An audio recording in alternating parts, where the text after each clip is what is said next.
Dahil sahod po ngayon, tara, magluluto po tayo ngayon ng medyo pricey na ulam. Yan po ang ating special na menudo. Yan, magigisa na po tayo. Lagay lang po natin ang ating bawang, sibuyas. Gisa lang po natin ng maigi. Yan, pag medyo malambot na po, lagay po natin ang ating tomato. Tomato po palang nilagay ko instead na tomato sauce. Kasi mas malasa po ang mismong gulay na tomato kaysa sa sauce. Yan, durug-durugin lang po natin yan siya para lumambot. Yan, pag lumabas na po yung katas, pwede na po natin ilagay ang ating karne. Yan po ay ang karning baboy. Yan, haluin lang po natin yun sila para mag-banding together. Banding. Yan, halo-halo lang po. And after that, lagyan na po natin ang ating paminta at laurel. Yan, haluin lang po natin ulit.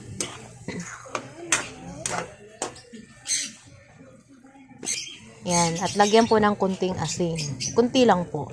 Dagdag na po natin ang ating suka at tuyo. Yan, haluin lang po natin sila. Halu-haluin lang po. Yan, at paglagay ng konting tubig para lumambot po ang ating karne. At takpan po natin. Ayan. Pag kumulo na, lagay po natin ang ating isang pork cubes. At 2 spoon of sugar para balanse po yung alat at tamis. At dagdag na po natin ulit ang ating carrots at patata. Ayan, para sabay po lumambot sa ating karne. Ayan, pag okay na po, lagay po natin ang ating tomato paste. Ayan, haluin lang po natin. And then, naglagay po ako dyan ng mamasitas para malasa po. Ayan. Haluin lang po natin ulit sila at dagdag po natin ang ating green peas. At naglagay po ako dyan ng raisin. At red bell pepper. Ayan. Haluin lang po natin sila. Tintayin po natin medyo maluto ang ating mga ingredients. Ayan. Pag okay na po, ayan, medyo malambot-lambot na po.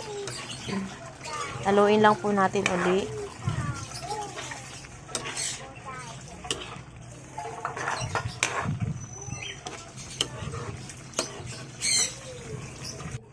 Ayan. Yan ang gusto ko sa menudo, yung medyo malapot na po ang sauce. Para kahit sabaw pa lang, ulam na. Ayan. Medyo okay na po yan. Luto na po yan. Pwede na po siyang i-serve.